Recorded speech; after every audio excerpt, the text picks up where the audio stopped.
everyone, welcome to the ATS classes. My name is Garima. So today I am going to start my topic human health and disease. So let's get started with it. So what is health?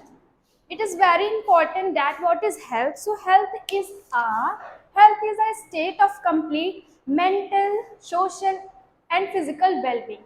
It means if any person is mentally fit, so आप ये नहीं बोल सकते कि हाँ वो healthy है. उसको ये जो 3 स्टेट्स होती हैं, फिजिकल, मेंटल एंड सोशल, इन तीनों में ही वो फिट होना चाहिए. एंड एक और इम्पॉर्टेंट स्टेट होती है दैट इज इकोनॉमिक. अगर वो अच्छा डाइट लेगा, है ना, अच्छा डाइट लेगा तो उससे क्या हो सकता है, उसकी हेल्थ पे काफ़ी फर्क पड़ेगा. सो देखते हैं कौन कौन सी डिसीज़ होती है, हमारी हेल्थ को हम कैसे इम्प्रूव कर सकते हैं. तो सबसे पहले हम क्या करेंगे, रेगुलर एक्सरसाइज करेंगे. देन सेकेंड, अवॉइड करेंगे अल्कोहल, ड्रग्स. अगर हम डेली एक्सरसाइज करते हैं, मैं ये नहीं बोलती हूँ 1 घंटे करो, 1.5 घंटे करो या कुछ भी ऐसा भी, आप अगर 10 to 15 मिनट्स भी डेली एक्सरसाइज कर लेते हैं सो वो आपकी हेल्थ के लिए सही रहेगा. देन सेकंड, अल्कोहल को आपको अवॉइड करना है. अल्कोहल, जितने भी ड्रग अब्यूज़ होते हैं, हमें किसी भी चीज़ को हैबिट में नहीं लाना. जैसे कि अब्यूज़ का मतलब ये होता है कि आपको किसी चीज़ को एडिक्ट हो जाना, हैबिट में ले आना, चाहे वो ड्रग्स हो, चाहे वो अल्कोहल हो, चाहे वो आपकी टी हो, कॉफ़ी हो, आपको ऐसा कुछ भी नहीं करना है. एंड पर्सनल हाइजीन मेंटेन करनी है.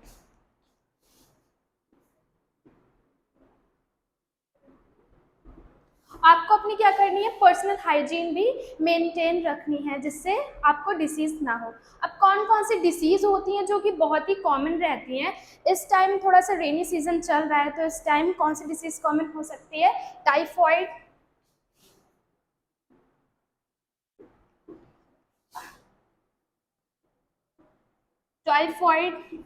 Common cold, malaria, dengue.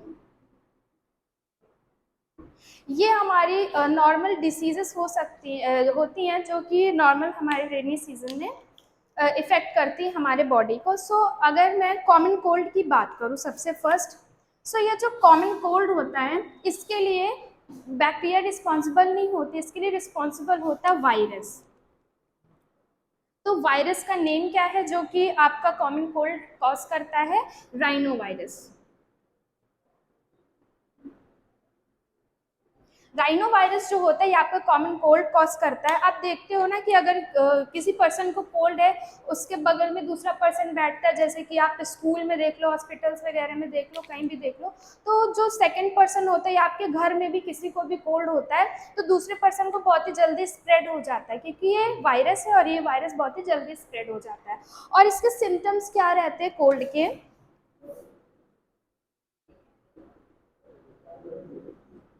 Symptoms में आपका आता है जैसे कि running nose, sneezing, cough. These are the common symptoms of cold. Then second disease is typhoid. Typhoid कहते नहीं, टाइफॉइड फीवर हो गया, अरे ये होता कैसे, ये कैसी डिसीज है. सो ये एक टाइप की बैक्टीरियल डिसीज है. मैं यहाँ पे लिख देती हूँ, टाइफॉइड एक टाइप की बैक्टीरियल डिसीज है. अब कौन सा बैक्टीरिया इसे कॉज करता है, तो उस बैक्टीरिया का नेम है साल्मोनेला टाइफी. एक टाइफॉइड की एक प्यारी सी हिस्ट्री भी है. एक टाइफी मैरी थी जो एक मेड थी और वो अपनी पर्सनल हाइजीन मेंटेन नहीं रखती थी, जिस वजह से वो दूसरों के घर में वर्क करती थी एज अ मेड. सो वो जिस जिस घर में कुकिंग करने जाती थी, वर्क करने जाती थी, वहाँ पे वो ये टाइफॉइड स्प्रेड करती थी. तो इतनी छोटी सी इसकी हिस्ट्री है. कौन कॉज करता है, सैल्मोनेला टाइफी. अब ये कहाँ पे हमारे बॉडी के किस पार्ट में सबसे ज़्यादा इफेक्ट करती है, तो आता है आपका इंटेस्टाइन. ये आपके इंटेस्टाइन में ज्यादा इफेक्ट करती है। अब ये स्प्रेड कैसे होता है ना, सॉल्मोनेला टाइफी हमारे बॉडी में एंटर कैसे करती है। सो ये एंटर करती है मोड ऑफ, सो ये हमारे बॉडी में एंटर कैसे करती है, कंटामिनेटेड फूड एंड वाटर। ये हमारी बॉडी में कंटामिनेटेड फूड और वाटर से एंटर करती है, और एंटर करने के बाद हमारे इंटेस्टाइन पे अफेक्ट करती है, जिस वजह से एब्जॉर्प्शन वगैरह में प्रॉब्लम होने लगती है। और इसके सिम्टम्स क्या होते हैं, फीवर होता है बहुत ही हाई ग्रेड का। ये फीवर ऐसे होता है जैसे कि 105 तक फ़ारेनहाइट तक पहुंच जाता है इसका फीवर। फिर थोड़ी देर बाद आप मेडिसिन लेते हो, फिर डाउन हो जाता है, फिर ऐसे ऐसे इसका फीवर का ग्रेड रहता है। अब टाइफॉइड हो गया है, अब इसको कंफर्म कैसे करेंगे कि हाँ टाइफॉइड ही हुआ है, तो इसके लिए एक टेस्ट करते हैं जिसको हम बोलते हैं विडाल टेस्ट। तो टाइफॉइड का कंफर्मेटरी टेस्ट जो होता है वो विडाल टेस्ट होता है, अभी हम पहले भी जान चुके हैं। सो विडाल टेस्ट में हम करते क्या है, ब्लड लेते हैं पेशेंट का जिसे भी टाइफॉइड है, तो उसका ब्लड लेके हम क्या सेपरेट कर लेते हैं, उसमें से सीरम सेपरेट कर लेते हैं। ओके, क्योंकि सीरम में क्या रहता है, आपका सीरम क्या होता है ना, तो ये आपका येलोइश टाइप का पार्ट होता है जो आपके ब्लड में प्रेजेंट रहता है। अब ये सीरम क्या करता है, इसमें होती है एंटीबॉडी। ओके, इसमें अगर टाइफॉइड प्रेजेंट है, टाइफॉइड क्या है, बैक्टीरिया, अगर टाइफॉइड प्रेजेंट है तो टाइफॉइड क्या है, सैल्मोनेला टाइफी क्या है, एक बैक्टीरिया है ना। सो ये जो बैक्टीरिया है ये जब हमारे बॉडी में एंटर करेगी क्या बनाएगी, एंटीबॉडी बनाएगी। ये शॉर्ट फॉर्म में एंटीबॉडी बनाएगी। तो ये एंटीबॉडी कहाँ प्रेजेंट होती है, आपके सीरम में। अब ये सीरम हम सेपरेट कर लेते हैं क्योंकि इसमें एंटीबॉडी प्रेजेंट है।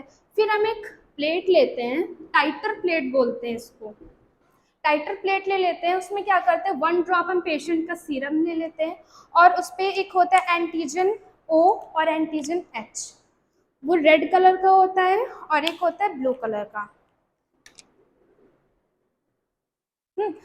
ये ले लेते हैं। फिर हम इसे क्या करते हैं, मिक्स कर लेते हैं। इसको मिक्स कैसे करेंगे, स्लाइड होती है ग्लास स्लाइड, उसके कॉर्नर से हम इसको मिक्स कर लेते हैं। दोनों को एक साथ नहीं करेंगे, अगर एक कॉर्नर से ये कर रहे हैं देन सेकंड कॉर्नर से ये करेंगे।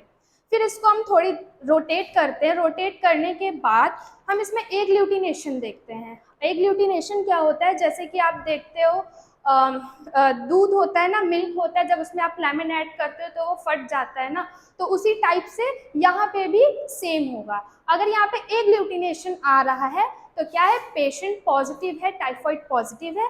अगर एक ल्यूटिनेशन नहीं आ रहा है तो टाइफॉइड निगेटिव है। अब इसकी कुछ डिग्रीज भी होती है ना, कितना पॉजिटिव है, कितना ज़्यादा है इसमें इन्फेक्शन, तो डिग्री भी होती है 120, 180, 180 एकदम हाईएस्ट होती है कि बहुत ही ज़्यादा लोड ऑफ इन्फेक्शन है। सो ये था हमारा टाइफॉइड। देन सेकेंड हम मूव करते हैं एस्कैरिस।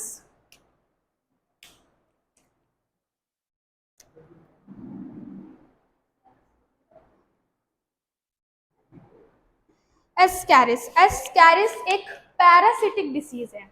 ओके, पैरासाइट, अब बोलोगे पैरासाइट क्या होता है भाई, है पैरासाइट क्या होता है, जो आपने अर्थवर्म देखे है ना, अर्थवर्म देखे उसी टाइप में होता है आपका एस्कैरिस। देखते हो कि बच्चे जो गांव के विलेज के बच्चे होते हैं मिट्टी खाते हैं, मिट्टी खाते हैं तो उनके पेट में क्या हो जाता है, केचुए हो जाते हैं कि नहीं, है ना, तो वैसे ही इसमें हो जाते हैं। तो अब हम क्या करेंगे, तो वही होता है आपके जो पेट में केचुए होते हैं वो नहीं होते, अर्थवर्म नहीं होते, वो आपके स्कैरिस ही होते हैं।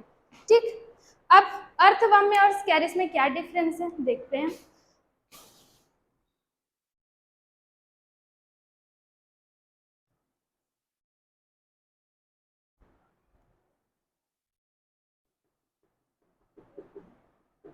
ये हो गया आपका अर्थवर्म। अर्थवर्म में क्या होता है, सेगमेंटेड होते हैं, उसमें सेगमेंट्स प्रेजेंट होते हैं ना, लाइनिंग्स प्रेजेंट होती है। बट एस्कैरिस में ये लाइनिंग्स नहीं प्रेजेंट होती है। ओके, अब ये एस्कैरिस क्या करता है, एस्कैरियोसिस डिसीज कॉज करता है। अब एस्कैरियोसिस क्या होता है, जो स्कैरिस से डिसीज कॉज होगी उसी को हम एस्कैरियोसिस बोलते हैं। अब ये हमारी बॉडी में एंटर कैसे करेगा, है ना, कैसे एंटर करेगा, जैसे कि आप लोग बाजार जाते हो ना, सब्जी वब्जी लाते हो, बर्गर वर्गर खाते हो, है ना, बर्गर कैसा रहता है, उस पर वेजिटेबल रहती है ना, तो क्या करते हो, बढ़िया मजे से सॉस लगा के खा लेते हो। ये नहीं देखते हो कि इसमें है क्या क्या क्या प्रेजेंट है ना। देखना चाहिए, आज पढ़ लो, फिर बर्गर खाने से पहले एक बार सोचना। ठीक, चलो। अब वो जो अनकुक्ड वेजिटेबल रहती है, जिसको मैं बोल देती हूँ रॉ वेजिटेबल, ये जो रॉ वेजिटेबल रहती है कहाँ निकलती है भाई? खेत में, फील्ड में निकलती है ना। अब वो फील्ड में क्या होता है आपको पता है? अभी मोदी जी ने शौचालय बनवा दिया, पहले तो नहीं बना था ना, अभी भी कुछ गांव वगैरह है जहाँ पर नहीं बना। तो जो पर्सन होता है जिसको एस्कैरिस हो गया है, वो फील्ड में जाके स्टूल पास आउट करता है ना। वो स्टूल पास आउट करेगा, वो फिर जो स्टूल रहेगा उसमें क्या है? एस्कैरिस के एग्स हैं। ओके, अब वो जो एस्कैरिस के एग्स हैं वो क्या होंगे? बारिश होगी या कुछ भी होगा तो क्या होगा आपके खेत में, जो आपको पता है ना कि जो स्टूल होता है वो एज अ मैन्योर यूज होता है। सो वो सो वो मैन्योर का काम करेगा। अब वो क्या होगा, जब उसी फील्ड में स्टूल पास आउट हो रहा है, उसी फील्ड में आपकी वेजिटेबल उगाई जा रही हैं, ग्रो की जा रही हैं, उसके नेक्स्ट फील्ड में विंड के थ्रू या रेन के थ्रू, वाटर के थ्रू, किसी भी चीज़ के थ्रू वो क्या होता है आपके खेत तक पहुंच जाएगी, और जो वेजिटेबल्स हैं है ना उस पर क्या हो जाएगी? स्टिक हो जाएगी। अब वो वेजिटेबल्स आ जाएगी आपके घर तक, है ना, बाजार से जाके ले आओगे, घर तक आ जाएगी। ठीक, अब घर पे क्या होता है, आप लोग, मम्मी लोग कुक कर देती है 100 डिग्री सेल्सियस पे, सब कुछ खत्म हो जाता है, सारे माइक्रो ऑर्गेनिज्म समाप्त हो जाते हैं। ठीक, बट जो आपका अनकुक्ड वेजिटेबल बाहर खाते हो ना, वो नहीं समाप्त होता है, वो आपके पेट में जाके तब भी वैसे ही रहता है। ठीक, जैसे कि आपने एक एग खा लिया, एस्कैरिस का एग था, खा लिया, अब बोलोगे मैम या स्टमक में तो HCl प्रेजेंट होता है कि नहीं? इस स्टमक में तो HCl प्रेजेंट होता है और वो तो सबको किल कर देगा। प्रेजेंट होता है, बट उसकी जो आउटर लेयर होती है एल्ब्यूमिन की बनी हुई होती है। स्कैरिस के जो एग की आउटर लेयर होती है वो किसकी बनी हुई होती है? एल्ब्यूमिन की। बहुत ही सख्त होती है भाई, ऐसे नहीं डिस्ट्रॉय होगी। वो डिस्ट्रॉय कहाँ होगा? जैसे ये स्कैरिस का एग है तो ये स्टमक में नहीं डिस्ट्रॉय होगा, ये आपका डिस्ट्रॉय होगा डिओडेनम में। ओके, जो स्टमक ऐसे होता है ना, स्टमक इस टाइप का पार्ट होता है ना, ये इसोफेगस है और ये डिओडेनम है ना। तो यहाँ पे ये एग क्या हो जाता है? हैच आउट हो जाता है। हैच आउट मतलब रप्चर हो जाएगा और उसमें से क्या निकलेंगे? खूब सारे एस्कैरिस। अब एक दिन में कितने एस्कैरिस एग देती है? 2000। ठीक, एक दिन में 2000 एग देती है तो समझ लो आपके बॉडी में कितना हो जाएगा? खूब सारे एग्स हो जाएंगे, है ना।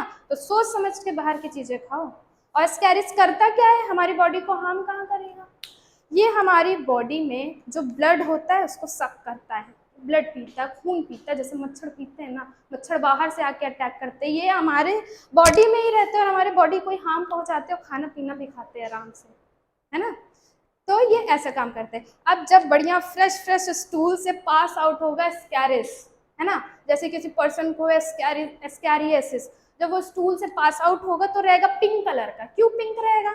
क्योंकि भाई ब्लड पी के आया है ना अभी अभी, और फिर जब फील्ड में रहेगा तो किस कलर का हो जाएगा? व्हाइट कलर का हो जाएगा, क्योंकि वहां तो उसको ब्लड मिल ही नहीं रहा है ना। तो ये क्या करता है? आपका एनीमिया करता है, फीवर करता है, एब्डोमिनल क्रैम्प करता है, ये सारे सिम्टम्स होते हैं स्कैरिस के। ठीक, ये थी अभी तक की डिसीजेस। मिलते हैं नेक्स्ट वीडियो में, सो प्लीज वेट करना, जाना मत, एलिफेंटियासिस से स्टार्ट करेंगे। ठीक।